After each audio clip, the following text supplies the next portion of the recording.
Assalamualaikum warahmatullahi wabarakatuh. Saya Siti Maryam binti Gani, 033136 daripada Usuluddin Tauslim semester 7 akan membentangkan istilah-istilah tasawuf menurut ahli tasawuf, iaitu istilah khawatir dan juga warid. Okey, yang pertama al-warid. Al-warid ni menurut ahli tasawuf ialah bisikan di dalam hati berupa bisikan terpuji yang dikurniakan oleh Allah tanpa diduga oleh seseorang hamba selepas mengekalkan wirid. Dan orang yang mendapat warid ni, Allah akan mengeluarkan hati nurani dari penjara wujud dan masuk ke dalam tauhid yang hakiki, menyaksikan syuhud dengan mata hati akan keesaan Allah Subhanahu Wa Taala. Seperti mana kata-kata hikmat, iaitu yang pertama, innama awrada alaikal waridi litakuna bihi alaihi waridan, yang bermaksud sesungguhnya wirid itu mendatangkan kepada kamu warid supaya kamu mendekat dan masuk ke hadrat Allah.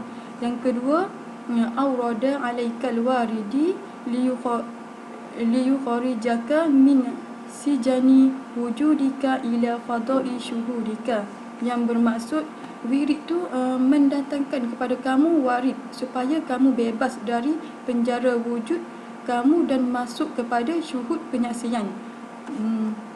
Okey, berdasarkan hikmat hikmat ini memberitahu tentang persiapan hati untuk menerima kedatangan kurniaan Allah. Persiapan hati itu dinamakan wirid, dan kekurniaan Allah itu dinamakan warid. Kiranya warid itu natijah daripada mengamalkan dan daripada istiqamahnya dia mengamalkan wirid. Warid ni ada dua, iaitu yang datang daripada Allah dan yang kedua datang daripada institusi pengetahuan. Nama lain bagi wirid ni ialah hal, yang kedua pengalaman hakikat, yang ketiga waridah, yang keempat nur ilahi. Okey, warid ni warid yang datang kepada seseorang salik ataupun seseorang murid itu tidak sama, walaupun seseorang murid itu mengamalkan wirid yang serupa. Maknanya sini ada seseorang tu murid itu dapat warid dengan cepat, ada juga yang lambat, dan ada juga tidak pernah memperolehinya, kerana warid itu semata-mata kurniaan daripada Allah, bukan dibuat, dan juga bukan daripada mengekalkan wirid itu, iaitu dia datang daripada kurniaan Allah. Okey, seterusnya tempoh warid menetap di dalam hati seseorang yang mengamalkan wirid ataupun seseorang yang bersalik ataupun murid, iaitu tempohnya yang pertama ada yang sebentar sahaja, kemudian ia menghilang. Yang kedua sederhana lama, iaitu mungkin dalam seminggu, sebulan, setahun dan sebagainya. Dan yang ketiga ni dia berterusan hingga ke akhir hayatnya, dan yang berterusan ini kita dinamakan wisal. Keadaan yang tidak menentu ni, tidak sama ni, disebabkan kerana murid tu belum mencapai keteguhan atau istiqamah mengekalkan wirid.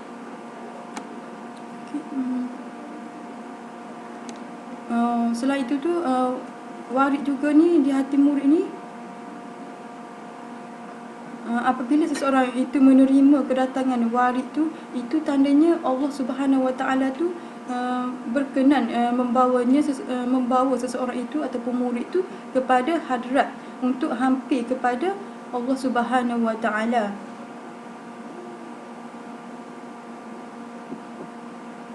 Okey, kesan warid kepada orang yang bersalik ataupun kepada murid itu.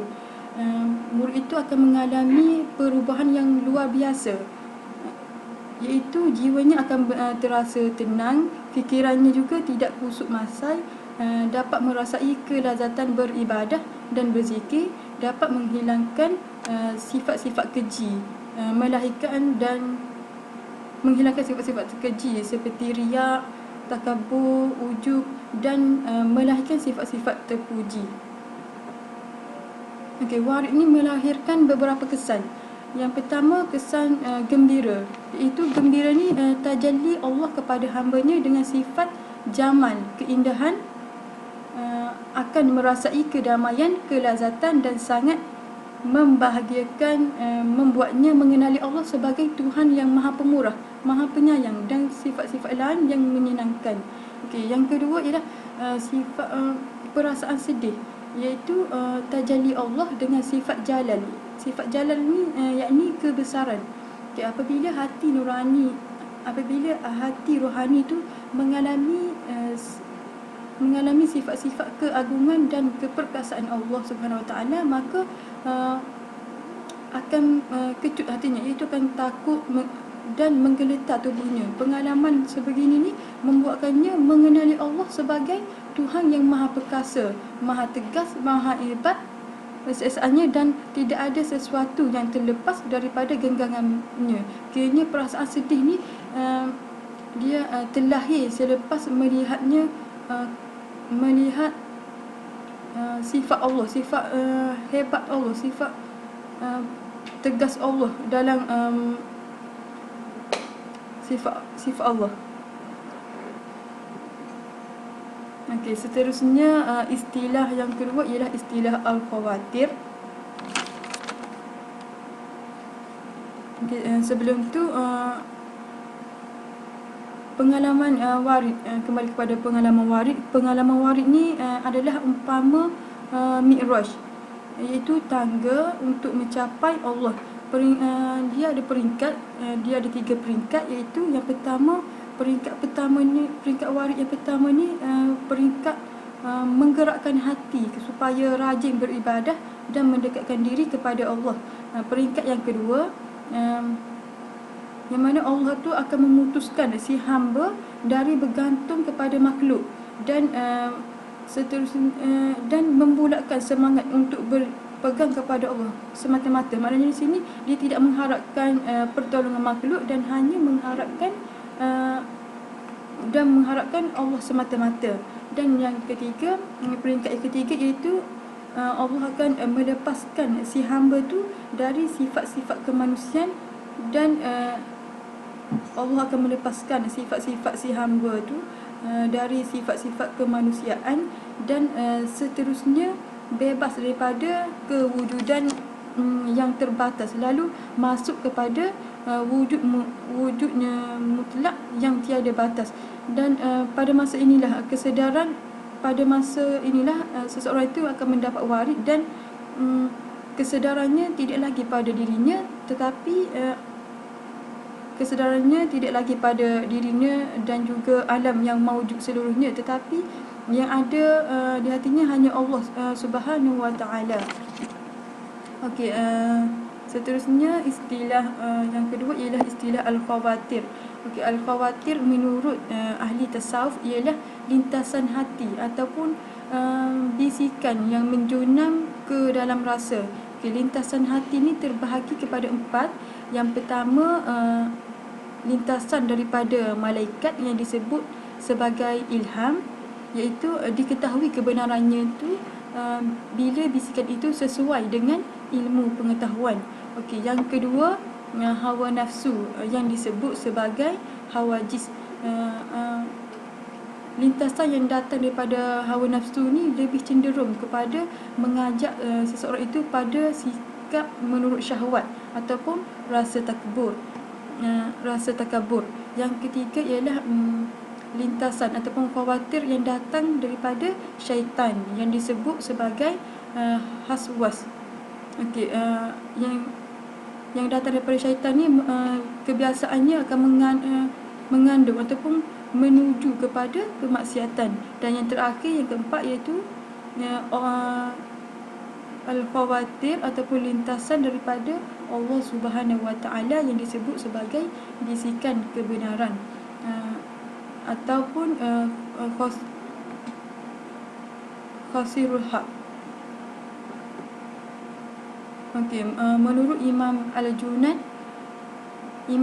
ini membezakan antara hawajis dengan waswas. kata Imam Junaid bahawa nafsu itu hawajiz, yakni hawajiz apabila menuntut anda atau menghendaki sesuatu perkara, ia akan menempel dan akan kembali lagi walaupun sudah lama berlalu sehinggalah ia mendapatkannya dan mencapai tujuannya. Kecuali bagi orang-orang yang mujahadahnya besar, maka bisikan atau lintasan itu tidak akan kembali. Di sini menunjukkan bahawa hawajiz tu walaupun dia menuntut itu dah terlalu lama, tempoh yang terlalu lama, tapi dia akan kembali lagi kalau mujahadahnya sedikit. Dan sekiranya seorang murid itu ataupun orang yang bersalih itu mujahadahnya besar, maka lintasan itu tidak akan kembali, tetapi nafsu itu akan selalu memusuhinya. Okey. Sementara syaitan, yakni was-was, ketika menjerumuskan anda melalui godaannya, kemudian anda menentangnya, maka syaitan akan kembali mempengaruhi anda dengan godaan lainnya. Kiranya sini syaitan ni yang selalu menjerumuskan kita semua ni melalui godaannya. Kalau teknik ataupun godaannya yang ini tidak berjaya, maka dia akan datangkan teknik-teknik yang lain ataupun melalui cara yang lain. Kerana secara keseluruhannya sikap kontra adalah sama. Yang penting bagi syaitan adalah seseorang itu dapat mengikuti ajarannya yang menjerumuskan. Dan baginya di sini, bagi syaitan ni tidak akan ada peringanan dalam penjerumusan itu. Okey, seterusnya ini para syekh sufi berkata, orang yang terlalu banyak makan dan minum ni makan dan minum makanan haram.